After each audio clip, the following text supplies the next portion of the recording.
Hey, pumpkins.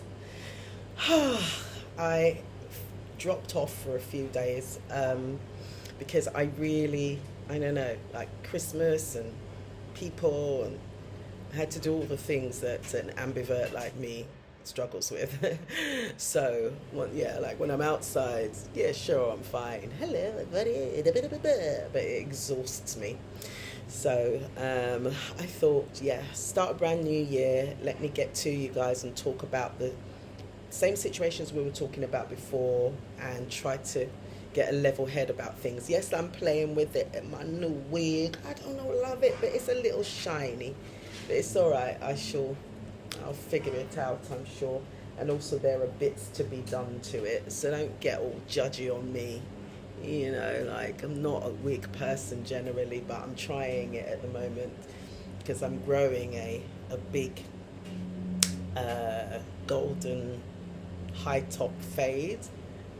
I don't know, is it a midlife crisis? I don't know. I think I'm a bit past midlife at 54, so but there we are. So yes, as we were discussing, loss, grief, trying to figure that out and trying to get through it in a way that is not psychotic with denial, no, but just step by step. And I'm asking you to do the steps with me, just as I want to do the steps with you. And I thought, one of the things that I wanted to talk about today was shame. Because, yeah, like I was discussing this with my guru, best mate, daughter. She's 33, and everyone always looks at our relationship like we're weirdos because we are best mates. We always have been. I think maybe because I had her when I was 20, so I was still growing up, and so I grew up with her. But she's incredible, doing really well. Got a really good job, and I'm trying my best to support her in that. So she said to me, "Mummy, you always say, you are the person that I know to be." Once you're outside and on stage or around people feel like you have to be on a stage, you have no shame. So if I'm the person that if I feel like singing a song and I'm on the tube, I'm singing the song because that's what I want to do. And I've kind of, since my early 20s, really just developed a thing that as I've said, it makes me look obtuse or maybe slightly arrogant, but I'm very, very, very careful about people's opinions about me. I trust my own opinion. I trust who I'm supposed to be. And I trust very, very close people to say, okay, you're going off in the wrong direction, either right or left. But I don't take on board praise the way that people love praise, and I don't take on board criticism the way that people usually take on board criticism. So I can be a really difficult person in that sense to try and shame in any way, because I just don't feel it, I think, the way most people feel it. It could be an autism thing, it could be just a practiced thing. So she said, I think you feel a bit of shame about this. And honestly, I rebelled, like, seriously, when she first said that. Because I was like, shame? No, things happen to people, and if you'd have to really care about what people think. But then I think maybe I do. And maybe I've been ignoring that. Maybe I've been ignoring the part of losing your home that brings a form of shame, especially if you are in a big family, or you do have a lot of friends, or you do come from a career where a lot of people know your name. So I had to really think about it, and maybe there is something there. There's some there. But for me, one of the ways to get rid of shame is to just then I'm really open. Then I'm going to be open, because I feel like, no, I don't want to be fearful. I don't want to have something that just sits in the corner and I'm constantly just knowing it's there and don't look at it. No, I look that thing in the eye. This is what has happened. and some of it was in my control, and I accept that. I didn't know I had ADHD, so that's a difficult thing for me to accept, that a lot of my organizational skills were affected, and I didn't realize. So I suppose there was a bit of embarrassment with regards to that.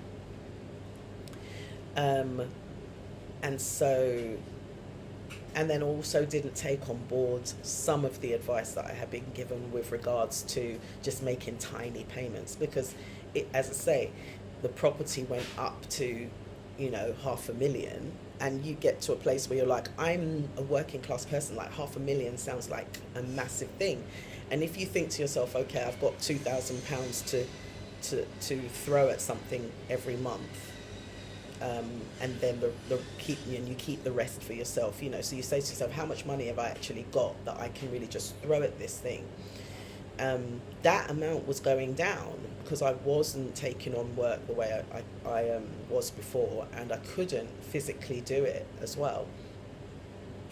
So I think there might be something to it, and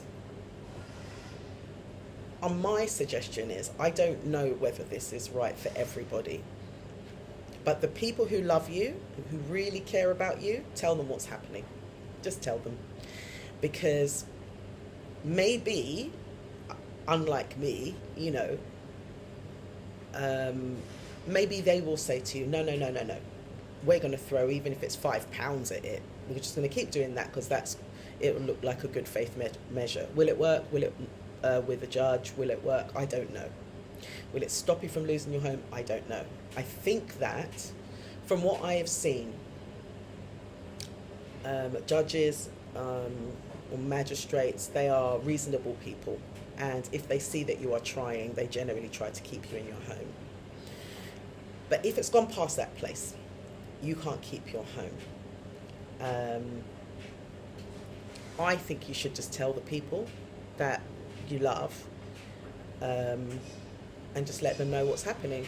This is it, this is what's happening, and allow them to help you. So I have a friend who, like, I've got 20 days now, so I have a friend who every single day what we're doing is trying to go there, and it's difficult for me to go to my own place, and, you know, the plans that I had for it, because I had a massive dog who had one room, and then I had the other room, and now the dog's passed away. I had a beautiful Great Dane. He was lovely. His name was Bacon. I'll put a picture up of him at some point, so you can see him. And so I wanted to change his room into a studio. In my head, like, I had enough space to make a proper vocal booth, had enough space to have a mixing desk and everything. And so I think going back is hard, because if you have somewhere for so long, you have plans for that. You have plans in your mind that you want to do. So I was thinking the one room could be a studio, and then I don't live there anymore. I come and live with my daughter, rent out another room, and I had plans. So you kind of grieve the plans as well as the loss. You're grieving all of the things that you really wanted to do. And so that's the process that I'm going through at the moment. So as I say, your support is always wonderful. And I will try and support you in any way I can. Message me, let's talk, see if there's things that, as I say, I can't call myself an expert. I'm an expert in a few things, but have nothing to do with financial stuff. Everything to do with creative stuff. But I can, with the things that I have learned and the things that I have gone through, maybe I can be of some use. So that's that part of it. That's the hard part. Yeah. Now I'm going to do finish my makeup. You know, as I say, I've been trying to do this whole, like, this. I thought this year is going to be a wig year. It's going to be a year where I just protect my own hair, keep it away. And so I'm going to go blue, I'm going to go red, I'm going to go green, I'm going to go blonde. That's what I love about being brown. because I can do what I want. So yeah, I'm going to go try a few new colours, and you can let me know what you think. So what I did today, as I said to you before, I shall be doing sponsorship talk, even though people are not sponsoring me. Some people, I imagine they will, because hello, it's me. But specifically, I'm going to talk about MAC, only because I love them so much. Like, throughout the years, I've tried so many different types of makeup, and I can't say that I don't love, like, Kat Von D. She used to be this tattoo artist, used to have this show on television, and she came out with some great eyeshadows, and as I've told you before, Rihanna, she's a boss. Rihanna is not somebody who can you make this makeup, can you make that, and then sell it in my name. And you find that out very quickly when you go to use her blurring products and her lip glosses. And this is somebody who's put it on her own mouth and thought, yeah, you've got to change that. And I love that. So I will be talking about other bits of makeup, but MAC is one of my coolest ones, only because I'm getting older now. And when you're 54, some things do start to change. Like, for instance, so what you can see under here, I think if I get close enough, you can still see there's shadows. Now, what I will do is do another video where you see like no makeup whatsoever, and then you can judge for yourself. Honestly, I wake up like an actual panda, and so half of my fight is here, which is why sometimes you'll see that, like now, you know, the light is not quite correct, but you can see that most of my work is here, because, you know, I'm like, please, I can't go out looking like I've been abused. So there is some blending to do still. And so for me, like, I love Studio Fix. Studio Fix is a really great way of trying to find the areas that are not quite blended and to blend them in. Get yourself fantastic brushes. Their brushes are amazing. They're worth every penny. Like, anybody who says that, you know, oh, you can get a cheap this, cheap that. Why? For your face? No, it's your face. Cheap what? Get real hair that you can shampoo and condition and then get back to cleaning, because this is going on your face. And as I say, I'm getting older. I can't afford to be using old brushes and that are sticking into my skin. I need real hair. And fine hair to be able to do stuff that doesn't hurt my skin. Like, I mean, I'm not saying I'm like some women who are like putting on this collagen and that collagen and all that stuff. I've never been that chick. And quite honestly, this makeup, if it comes off today, it's coming off with water.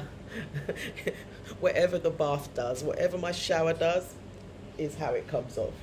Yeah, so my bath will take it off tonight, and in the morning, if there's anything left, my shower will take off the rest. But I'm absolutely not going to go mad with products, because that's another thing that I feel like, unless you can eat everything inside that product, like, I don't want to blare out these people, but okay, so this is a skin wash thing, yeah, but all of the stuff on the back, unless you can eat that, unless you can go and it's fine, you can't put that on your face every day, impossible. But water, you know, you can drink it, so absolutely use water, and whatever doesn't come off, more water.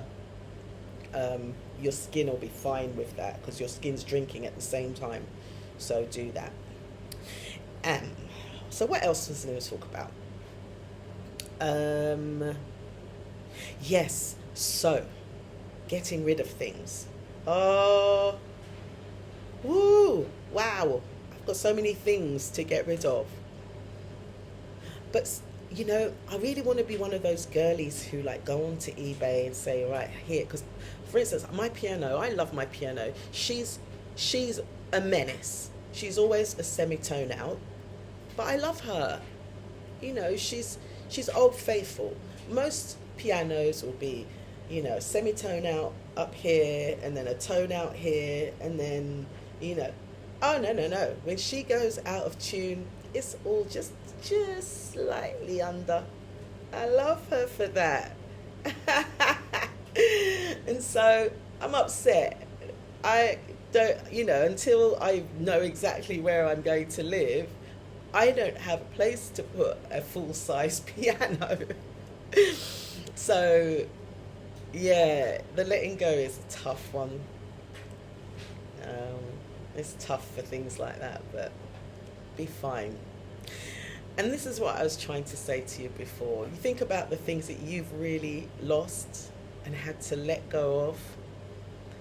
A piano is not the be-all and the end-all, I'm still smarting about my Great Dane, who you walk along the street and everybody and their uncle believes they know something about the Great Dane. It's never true. I know I shouldn't do this, but I'm starting to get those kind of weird lids. So if I don't move it just slightly, then this will be in the wrong spot. And this is where I know I shouldn't just put it on like that, but sometimes I can't be bothered, so there we are. So, and as I'm talking to you as well, I can't concentrate on two things. So yeah, so you walk along the street with a Great Dane, everybody, the misogyny is real, classism is real, racism is real, and all of these things are just laid bare when you're a black woman walking down the street with a large breed Great Dane. Because I've had people ask the craziest things. Oh man, your dog is wonderful. It's really, really lovely. Oh, thank you very much. He's a brindle, right? No. He's a harlequin. No. That dog's a brindle. Oh, I'm almost certain he is a harlequin. No. Look, if you look at the colouring, I'll show you a picture of some dogs that, on the internet. I said, oh, sir, have you ever had a Great Dane? No. Have you ever had a harlequin? No. Have you ever had a brindle? No. Thank you for your time. I really have to move along now. And bosh. Someone else will walk up. Oh, wow, Great Dane. You don't see those in London. It's a bit cruel, isn't it? Cruel? Well, why would it be cruel? Well, they need somewhere to run, don't they? A Great Dane can probably run for half an hour before its heart passes out. So what are you saying to me right now? No, but this, everywhere's so small. I mean, you can't just keep a dog like that in a flat. I said, did I say I lived in a flat? Well, how many bedrooms have you got? I said, it squeeze me. And move along. Then someone else comes up. Hello. How much does it cost to feed that dog? So it's a bit personal, isn't it, sir? But okay, let's think about it. Raw meat for the week, probably about £70. Dry food, if I break it down, probably about £25. And then treats, because he's a large dog, probably about another £20. So you spend nearly £500 on food for the dog. Yes. How are you doing that? Because I can, and that's why I bought him, because I knew I could look after him. Nah, I can't eat all. There's no way. Who spends that on a... Thank you. Move along, sir. Then someone else walks up. Oh is that your dog? Yes, it's my dog. You know, I see you up and down. I thought you were a dog walker. A dog walker? Okay, sure. No, I can see why you would think that. No, he's my dog. Oh, he is lovely, but he's a bit skinny. He's skinny. Yeah, no, you looks like you know, it needs to be, if you want a dog like that to be strong, you need to feed him a bit more. And I said to him, have you ever seen a fat Great Dane? No, that's because a fat Great Dane is a dead Great Dane. Just leave me, people. There was a point where I was going to get a t-shirt. Just say, just leave me. Just stop asking those silly questions. But it's all part of it. The classism. Oh, I forget. This is one of the sweetest ones. Now, I trained my dog. The worst I can say about my dog is that he was loud. Like, when he is outside, he gets probably a bit anxious because of the noises. So he would bark if someone came too close. But he's never, ever, ever going to bite anyone. But he would bark if he felt like people were too into my space. It wasn't about his space, it was about my space. Or when he's with the grandkids as well, you don't get into their space. You stand back and he won't bark. As soon as you start coming too close to them, he'll bark. That's about it. So,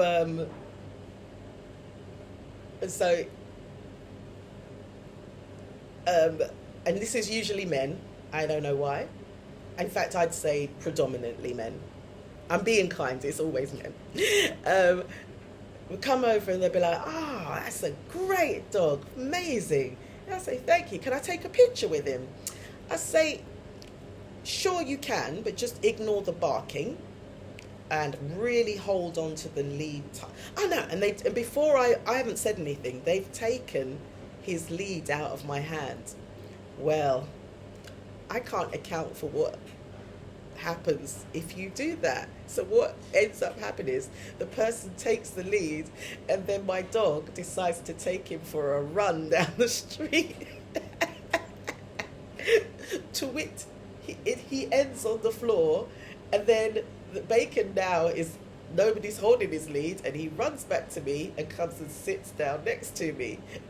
He's like, see, you haven't even trained your dog properly. I said, excuse me. I said, first of all, you don't take the lead out of somebody's hand. You don't know the dog. You assume the dog can be handled because you see I'm able to handle him. And you thought because you're 6 foot and you're built that you'd be able to handle him. It doesn't always work that way. And many people found that out. So anyway, I could tell you more and more. It was endless, but always hilarious. But anyway, so I'm glad to be back. Love you loads. And I will go through the journey with you over the next 20 days. I'll take you to the flat as well so you can see what stage I'm at. Also, I have started running my choir again, and as I say, I work with Westminster Council, so they've given me a space. And if there's anybody who feels like they're just going through it at the moment, I tell you what, singing is the best medicine. So if you are interested in that, go to harriethousemusic.com and you will find ways for you to subscribe and to get involved in the choir. All right, loads of love. Have a really great day. Don't worry, you're not alone. And as I'm thinking of you, I'm hoping you're thinking about me. Loads of love.